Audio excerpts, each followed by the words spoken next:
I think the Tata Nexon EV has earned its spot among the biggest success stories in Indian automotive history. Think about it. How many cars do you know that have convinced an entire nation to try something new? It's not India's first EV. In fact, technically, it's not even Tata Motors' first EV.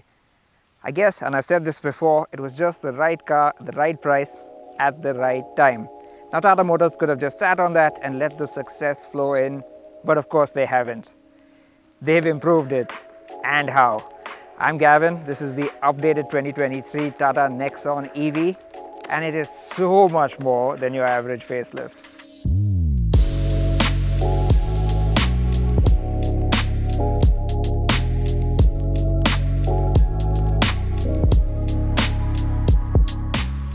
But before we get right into it, tell me what you think about the Tata Nexon EV facelift. Do you like the way it looks? And do you think it has what it takes to hold on to that top spot of being India's favorite electric SUV? Let us know down in the comments, and if you like this video, give it a like and be sure to subscribe to Autocar India.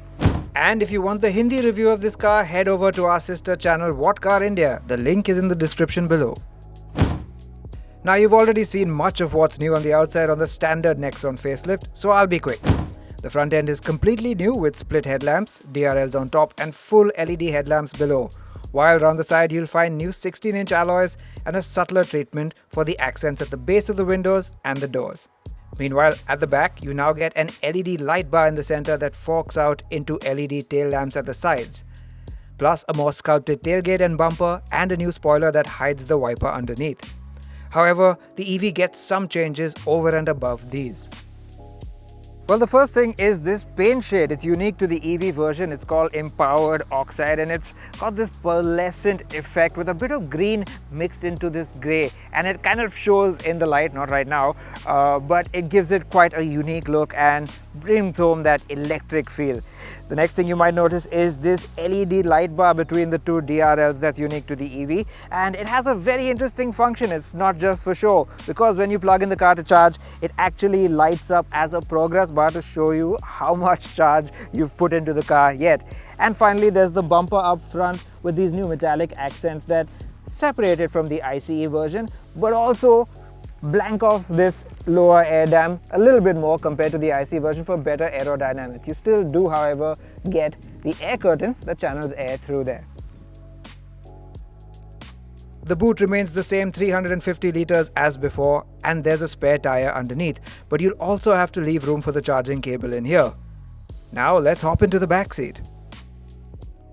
In the back seat of the Nexon EV, some things have changed and some things have stayed the same. For instance, you're well aware that there's a battery under the seat because the floor is quite noticeably raised relative to the seat. If you keep your feet flat, you will be in a slightly knees-up position. However, luckily there's plenty of room to tuck them in under the front seat over there. You also get a decent amount of headroom considering this car's sloping roof thanks to a scoop out here. But what's new is this seat, which is far more thicker cushioned and firmer cushioned than the one before, but it's still contoured primarily for two passengers. What is also new with this seat is that you get a 3-point seat belt for the middle passenger, but like I said, it's not going to be as comfortable for them in the center here. Slight downside of this new seat is this armrest, which is very flimsy, as are these two cup holders here. You still get rear AC vents, but now you also get a 45-watt USB Type-C fast charger. Considering the new 3-point seat belt, a middle headrest would have been a good inclusion, and also missing up pockets to store stuff behind the front seat backs. What's clear, however, is that the big upgrades are up front. Now, much like with the Nexon ICE, the biggest transformation has been on the interior with the Nexon EV, and really it's the greater sense of perceived quality that makes the biggest difference. I'm sitting in a new persona, or trim level really, and it's called Empowered. That's unique to the EV version, and what it does is blend a very light grey with a very dark grey in a dual tone color scheme. Now you might be wondering, where are all those teal accents that used to identify the Nexon EV in the past? Well, they're here in this tiny stitching on the dashboard and on the seats. That's the only teal you'll find all over the cabin. But other than that, they've done a wonderful job of making it feel a little bit more upmarket. Although there are some classic Tata tells, like some of the old switchgear, like these window switches, and a few ergonomic gaffes, like the USB board that's hidden way down there. You still get the small storage box under the armrest and the wireless charger in the center console, but that means there are no cup holders except for some shallow ones inside the glove box. Also new is that the Nexon EV now gets a more conventional drive selector lever, while the drive modes are now on the rotary dial. Unfortunately, during our test, both these selectors fumbled on occasion, being slow to engage and sometimes engaging incorrectly. The AC fan and temperature controls are now toggle switches, as is the trend, and the remaining functions are on a gloss black capacitive touch panel, but luckily they work well. However, there are 3 other big changes which you will interact with frequently. This 2-spoke steering wheel really does remind you of a Range Rover, especially in this light grey and dark grey shade with this rectangular center boss. I'm not so sure about this glossy center because it does pick up a lot of smudges and scratches, and already it's starting to show. The illuminated Tata logo is cool though. I will say that these buttons don't always function as desired, and sometimes it takes a second jab to get things going on that screen over there. Yes, the dials are now a full color screen and have been configured specifically for the EV. All the data is there: state of charge, power consumption and regeneration, and of course, range. You can even configure it in a few different ways, although some of the text is still a bit too small to read easily on the move. The third thing is the new 12.3-inch touchscreen, a size bigger than what you get on the ICE Nexon. The graphics are crisp and fluid, responses are pretty good, and the UI is friendly. However, we did experience quite a few glitches and crashes, especially when it came to Android Auto and Apple CarPlay.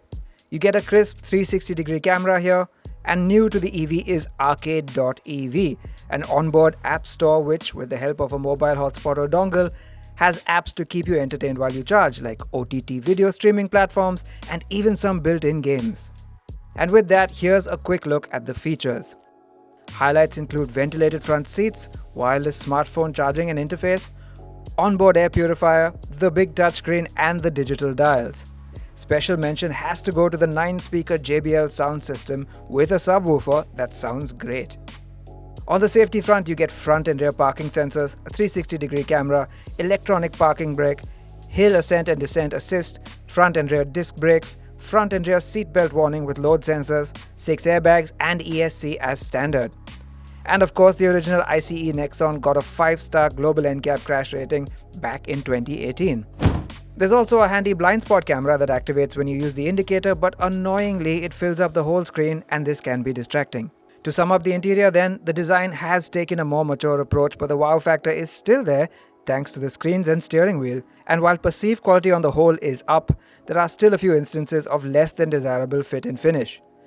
Now let's go for a drive because the most unexpected change is yet to come.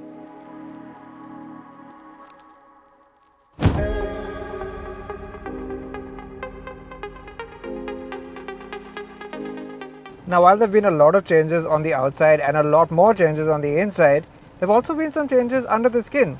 Now, that's not always very common for a facelift, but this time they seem to have really made some differences. Now, they're not major changes when you look at it on paper, but they do point to the possibility of some improved efficiency and a small peek into what will come from Tata's Generation 2 EVs. In fact, people within Tata even informally refer to this as a Generation 1.5 EV.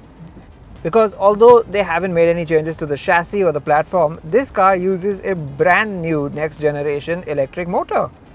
It's more compact and 20 kg lighter for a start, and has almost 30% less reliance on rare earth materials. It spins to 16,000 RPM compared to the 12,000 of the old motor, yet it's quieter. It has new algorithms for the battery cooling system and charge management, and better integration between friction brakes and Regen brakes. Now, before you get excited, no, that hasn't resulted in a huge jump in horsepower. The jump is only slight, and in fact it's gone down a little bit in torque as well. Tata engineers say this was a conscious decision to help flatten the torque curve and reduce spikes in power, and that you won't be able to perceive the lost torque in day-to-day driving. More on this later. It also contributes to better efficiency.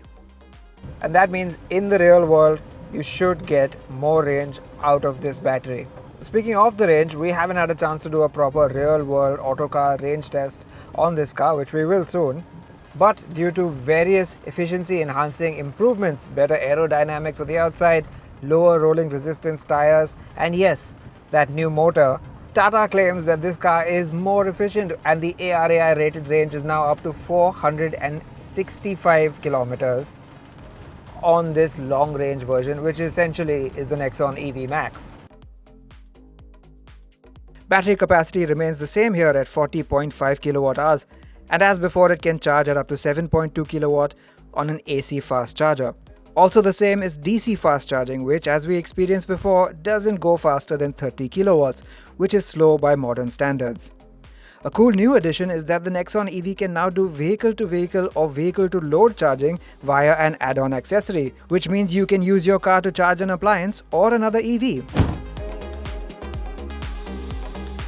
They've also said the car recuperates more energy in every Regen mode. Yes, the Regen modes return, and this time they're controlled by paddle shifters. Clicking the plus paddle increases the amount of Regen, and clicking minus lowers the Regen level, and you can switch it off entirely for when you want to coast on the highway. I have to say the level of Regen feels about the same. Even in its highest setting, it can never bring you to a complete halt, so you can't do full one pedal driving. But it feels strong enough in level 2 and level 3. So if you're in the mood to recoup some energy during city driving, it will be quite useful. Driving this car on the whole feels very familiar. There hasn't changed too much with this new motor. There's no greater urgency, and in fact the responses have been softened slightly, so you don't get that sudden leap ahead that you might have done in the previous Nexon EV. As before, it's not got that brutal ferocity of some other EVs, but it's still plenty strong enough. In fact, if you suddenly turn it up to sport mode, it feels like a brake has been released and suddenly you're let go at speed.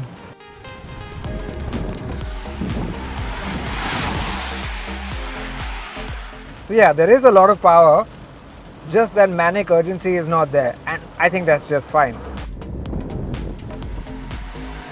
Tata Motors claims the 0 to 100 kph time is down to 8.9 seconds, and in a quick test with our equipment in wet conditions, we managed 9.3 seconds, which is not too far off. And yes, it is absolutely a welcome sight to have proper EV readouts here on a nice full screen color digital display.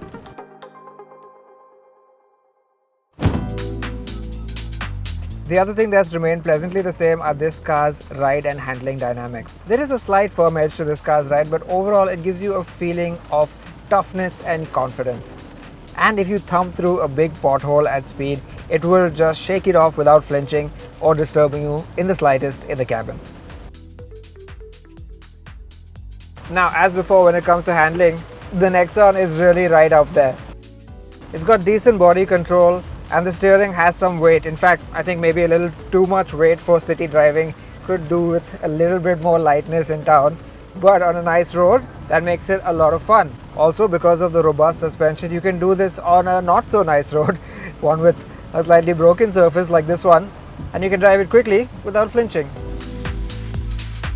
So it continues to drive well too, and really what that means is that Tata Motors has managed to improve on their winning formula without deviating from what made it successful in the first place. I think it's time to park up and sum up. Now, when we started doing this review for the Nexon EV facelift, I don't think any of us were prepared for just how significant the changes would be. But now that it's done, they've all added up. Not just the ones to the Nexon facelift on the whole, but to the EV specifically as well. They're all tiny, but they're all meaningful, and they all come together to make for a car that is entirely more desirable and entirely more recommendable to somebody who's taking their first plunge into electric mobility. Now yes, it's still not the fastest charging EV around. We'll have to do our Autocar range test to tell you what it's like in the real world. And yes, at the time of this review, we don't know the price yet. But Tata Motors these days is just so on top of its game when it comes to its electric cars that I think they'll get it spot on. The Nexon EV facelift? Yeah, it gets a thumbs up from us.